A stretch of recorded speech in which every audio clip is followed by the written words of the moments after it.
Sommer, safely pick up broken glass with bread. Anyway, That's a different world out there.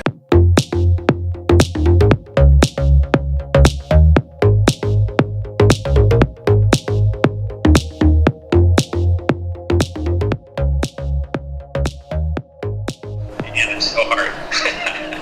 Yeah, so what I would say is doing strength training is going to be really important because it's going to build up your back so that your back, because that's what's going to be tough is day after day after day. If your muscles in your back aren't strong and can't recover, they're going to start breaking down, and then that pack's going to get really uncomfortable, and then you're going to be like noticing it at every other step you take. Bench, I would step up onto this, and the reason, if you go too high, it's going to be really hard to not have your core shift. So I'm just doing my best here, but you're squeezing, holding. Oh, it's a little unstable. Holding, stepping over. Okay. Yeah. And so if I had something, you lay on the ground on your side. And what you want to do is stack your hips. So you're just laying on your hip bone. Take your top leg, pull it back just a little bit, and then lift up. And do 20 each side 3 times. I wear my boots enough. Do you have good hiking shoes? Or are you wearing tennis shoes? I have good hiking shoes. I think I'll probably wear those. I'm not sure yet, but I just want to make sure I don't blister out because that's the only thing. Yeah. I think my body will be able to handle all of it.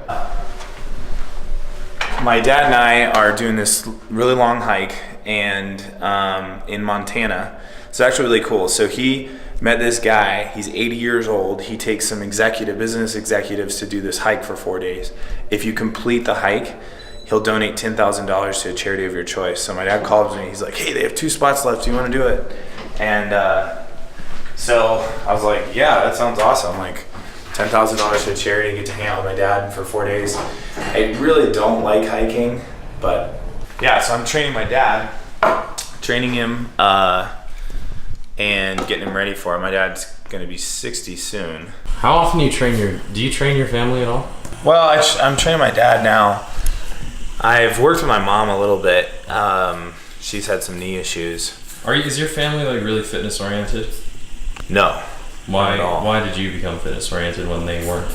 Well, so my dad was an athlete his whole life, and he played volleyball at the D1 level, was really good. My mom was not an athlete, and my brother played some tennis growing up, and my sister was kind of a dancer, but beyond that they were very much into the arts, and so they're all musicians and in film, and so, but I just from birth, like I probably came out of the womb with like a tennis ball or in my hand. Do you have any art like tendencies? This is how I describe it. So I appreciate the arts and I enjoy them. As far as my ability to do them, it's very poor and low.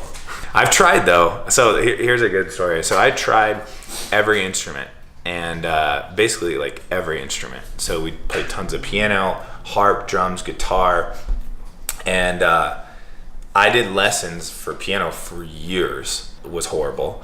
Then I finally realized I started liking guitar, so I started playing guitar like more often. I would go to lessons like twice a week. I was like learning, I just wanted to learn one song and like get really good at it. That was what my goal with my teacher was. So I learned it, I like played it, like finally started getting like being able to strum it without too many mistakes, played the whole thing, was like pumped. Like this took me 3 months. My best friend, who's a good musician, but not an incredible musician, walks up, doesn't really play guitar, and was like, let me try this, and like was like, what's the keys? And I'm like, well, and then just played it better than I did. And then my brother he just listened to me play it, walked up and played it better, and I think I quit guitar like the next week. I wish I was good at that. Actually, in college I took a singing class because I'm not talented at singing whatsoever, but I'd like to be. And so in college I just, for fun, didn't need to, decided to take a singing class. And how'd it go? Well, okay, so... What was your grade in your singing class? No, so here's a good story. So day 1, we walk in, and I'm like freaking nervous. I hate public singing. I'm terrible at it. And the teacher goes, just so you guys know, you're singing today. And I was like, So then she goes, all right, I want you guys just to sing a song, any song you want. All right, Tian Yue, you're going to go first. This Chinese guy sitting next to me. Say that name, what? Tian Yue, Tian Yue, Tian Yue, Tian Yue, Tian Yue. He was one of my friends. I became friends with him after this story. So he stands up, which means I was next. So he stands up, and this is all like, people were terrified, like people were horrible at singing. And this is beginner singing class. He stands up, sings a Josh Groban song, sounded better than Josh Groban, had his eyes closed and was like swaying back and forth, and was like, had like vibrato in his voice. What's the right word is? Anyway, and the teacher was like, holy shit, like, that was really good. Good job. Okay, Caleb. And I was like, like saying my song. Probably hit like about 20% of the notes I was trying to hit. And she said, you have a lot of opportunity. For your midterm, I want you to sing The Bare Necessities, which is a very simple song. Most people could probably learn it by singing it once. So I sang it for my midterm. I did such a good job at singing for my midterm, she wanted me to sing it again for my final.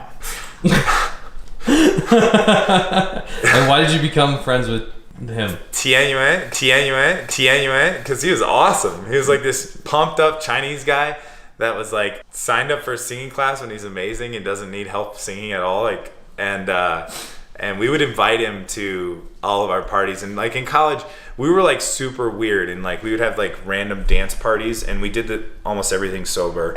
And we invited Tian Yuen to these dance parties, and he would just come and just like do the weirdest dancing ever. So he was like badass. So I've always been trying to be like Tian Yuen. Hello, don't jump off. You're gonna slip and fall. Careful. Your paws don't stick to that surface very well.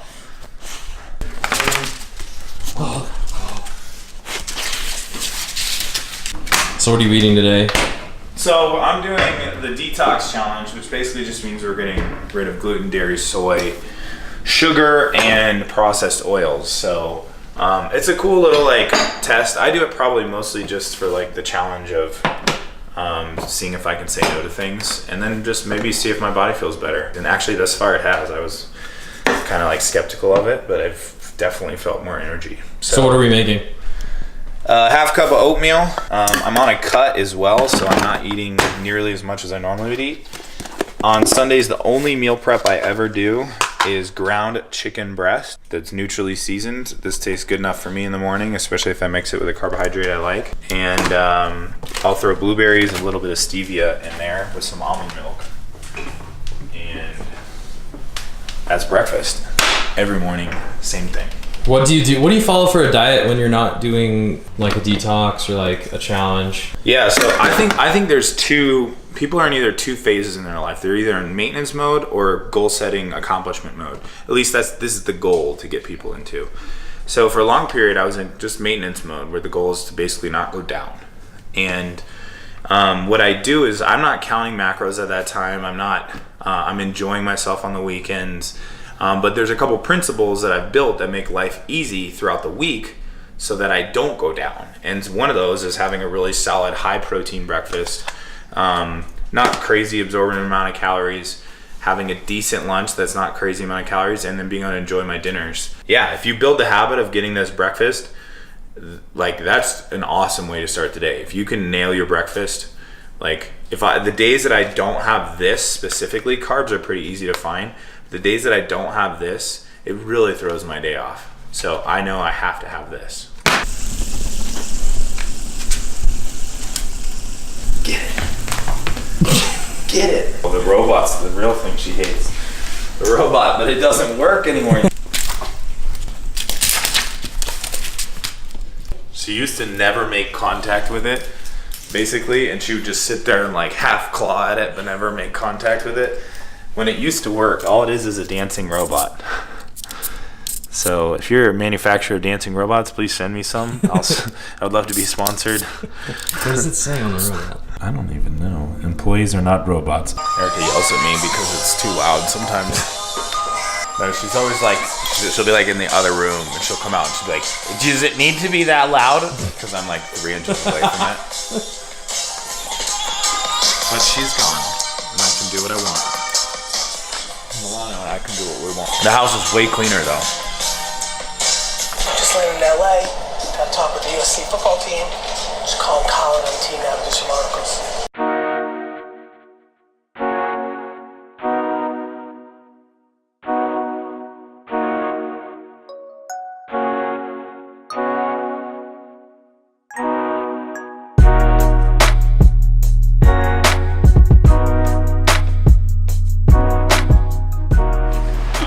Say that again.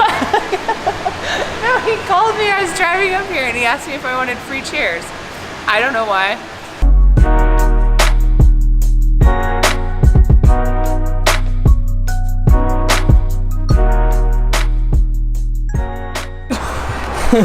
Where you been? Just getting chairs. What are you getting chairs for? The gym. Got scuff on it already. These are brand new Lazy Boy chairs. Yo. I'm about to work out.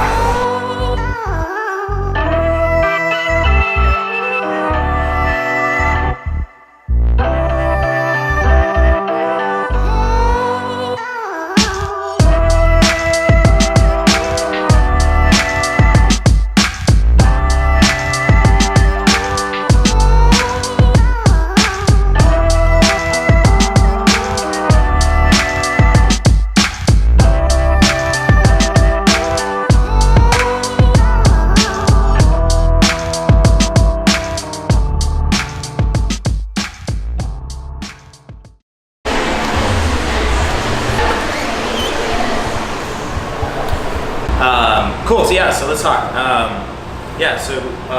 Camp, right? Yeah, and I just on another note, I should have that Tapia stuff. Maybe next week or the week after. Okay. I haven't been able to view it yet. They're dressing it up, so it'd be good. That was fun. I think that's gonna be really good. It should look good. Yeah. Like, I mean, I'm excited about what we did, but I think in general, I just assume the stuff you guys did seems like it's gonna be really helpful for the kids. My name is George Pavlantos, and I'm the technical director at Skyline Soccer Association. Skyline is a very large club in South Denver, and we serve roughly 4,000 members from the ages of 3 all the way up to 19. Well, I've been with Caleb here, as you probably saw, and that was discussing a summer camp opportunity, primarily for our more advanced U9 and older players, get their foot back on the ball and trying to incorporate some sports performance with that.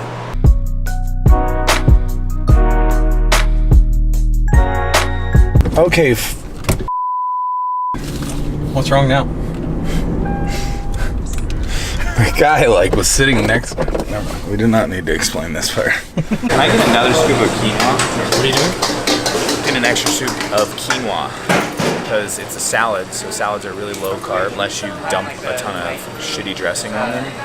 So I'd rather get that through quinoa, which has some proteins and some good vitamins in it. So a lot of times people get these green drinks and it has kale as the first ingredient, so they immediately think it's really good. 38 grams of sugar. That's more than a Coke. What are you complaining about? Nothing. You don't want to tell the people on camera? Too many people that drive poorly.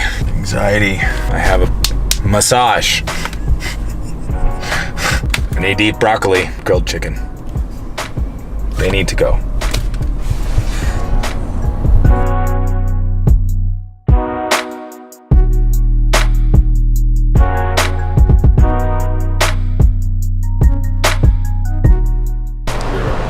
Game plan. First of all, that depends on the client that I'm dealing with. But mainly when I'm dealing with CrossFit athletes, which is who I typically deal with the most and for the longest period of time since 2009. Mainly work hips, low back, inner thighs, glutes. It's much more tailored, much more specific down to every stroke. I've been doing massage for 11 years and specifically working with CrossFit athletes since 2010.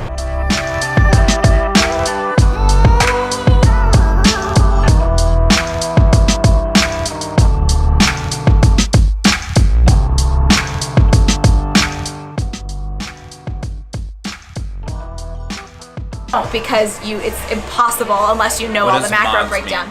Modifications that you can make to reduce fat or reduce calories if needed. Okay. Like those are the things that like, yes, I highlighted. Highlight somewhere on there, so if someone's looking at this, they would figure that out. Yeah, okay, yeah. Well, good job. What was the hardest part? Probably the man makers. Yes. Those are difficult. Those are a grind. Man makers are never easy. Well, good job.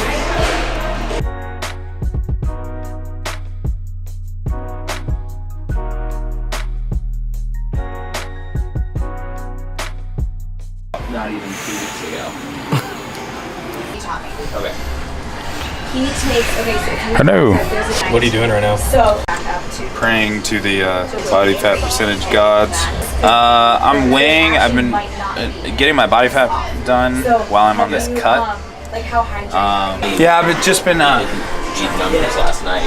eat on, see if I'm making some progress. It's kind of hard. This machine's not great for trying to measure like every 2 days. I mean, it's great if you're measuring 6 weeks and seeing big changes, but it can get thrown off if you're doing it that often. But if I'm doing behavior that would make it seem like I'm losing weight, and then the scale and everything else is showing I'm losing weight, it's just a little bit of a confirmation. Yeah. Is this accessible to anybody in the gym? Yep. Anyone in the gym. It's something we actually probably don't do a great job at advertising, but anyone has access to this, totally free. Gives you a sheet, a little printout, so you can get lots of details on there. Can you explain some of the sheets that you just printed out? So, if you look at my sheet, you can see total weight is here. Your basal metabolic rate, which is how many calories your body needs to sustain basic life, is right there. So I'm 2,300 calories with no activity. Then you add in what I do for work, you add in my exercise, and that number starts, for me, it goes a little past double that. More important things are your skeletal muscle mass. It's 113 pounds of muscle, so I'm paying attention to that. And then body fat percentage right here, 10%. So when I started this challenge, I was at 13, so I've lost 3% body fat. The cool part is I've only lost about, actually you can see it, so it tracks it over time. So 626 was my last one on this sheet. So what is that? That's a little over 2 weeks ago. How much further than that? So I was 219, 220. So I've lost 3 pounds of weight. I've gained a little bit of muscle. Now, I don't think I've gained a shit ton of muscle. What it's saying here, I think I might have just gotten a slightly low read on that day. And then 12.7 there, but my first read was 13, so slowly losing. I had this little bump right here is from 4th of July. You can see that, 6:30, crushing it, 7:5, post 4th of July. Uh-oh. So that popped up. So, slowly making progress. The one that's probably the biggest in Denver or Colorado is Turkey Challenge. And that's over Thanksgiving, just before Thanksgiving. They did it this year at Hunter Racing, the fast food place. Been up there off 70? Yeah, so that one's massive. 90 hit points. That's pretty good, isn't it? It's got a Snorlax. Snorlax. Remember that? Yeah. Snorlax is cool. He was like usually never your favorite, but you always kind of like him. Who's your favorite Pokemon? Charizard X. Charizard X? Charizard Mega X. Wow, they've evolved, literally. You want to see a cool trick with your fidget spinner? Have you ever got it to spin on your knee before? You have? Yeah. Already? Have you tried your nose? We can do it on our tip of our toe. Tip of your toe? Yeah. Try it on your thumb like this. Well, that's cool. Look at that. Does that not count because it's not going fast enough? I have to go by 6:30. Do you want to come up really quick and talk, or do you want to try another day, or what do you want to do? Okay, well, when you're done, we may or may not have time. What are you doing? Grand opening for Remax Urban Properties. We just opened our brand new real estate office in 5 Points, 28th and Welton, but also a way that we could promote you at the grand opening is what I was thinking too. So remind me of the dates again.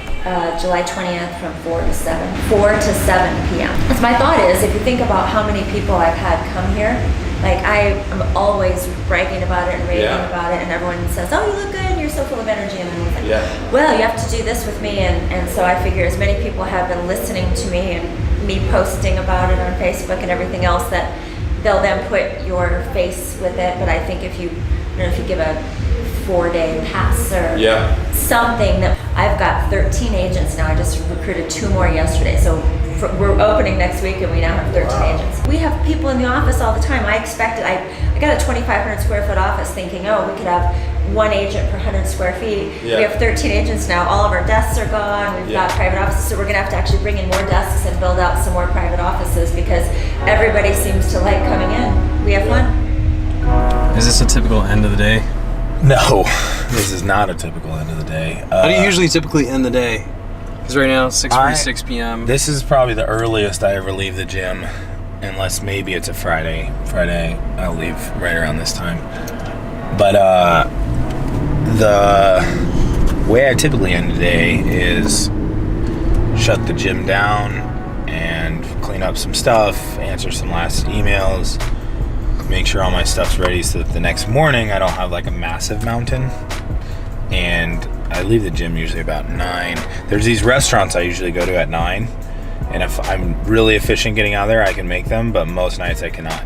Most restaurants close at 9. So after 9, I have to go to Illegal Pete's, basically. Or I have to go to the Asian place that the DU kids go to. And you're just all alone slurping on chicken. Yeah, rice, ordering in Chinese. Yeah? Say some. Ni hao. There we go. What else do you tell them? Give me 5 Chinese sayings that you commonly say and explain what they are in English. 我要这个. I want that. Okay. 你好. Oh, and then they go, oh, you speak Chinese? Oh, 一点点. 我是中国人. What was all that? They say, oh, you speak Chinese? And I say, yeah, a little bit. And I say, I'm a Chinese person. And then they always laugh. But one of my favorite Chinese sayings, and this is true Chinese, is when something kind of crazy happens, you say, oh, my Lady Gaga. That's like Chinese. People know it, like old people know what that means. I can sit here, I'll say a sentence in Chinese. 我是中国人，我要西兰花和鸡肉，同意我们吃和这个，因为my brain's going into Thai because that's the last language. My Thai, that's Thai.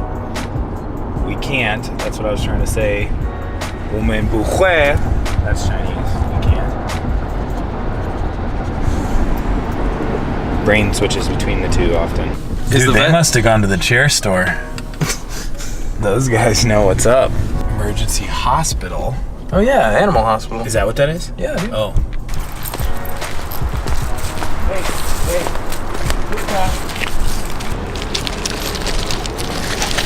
Sometimes her prostate flares up.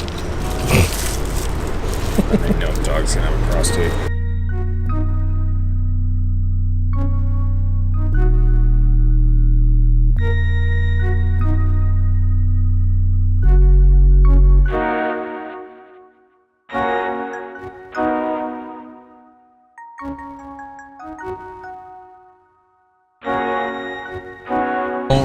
Did that go?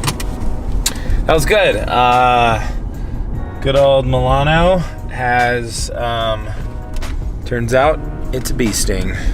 Bee sting. No, they don't, they think it's probably just like a zit.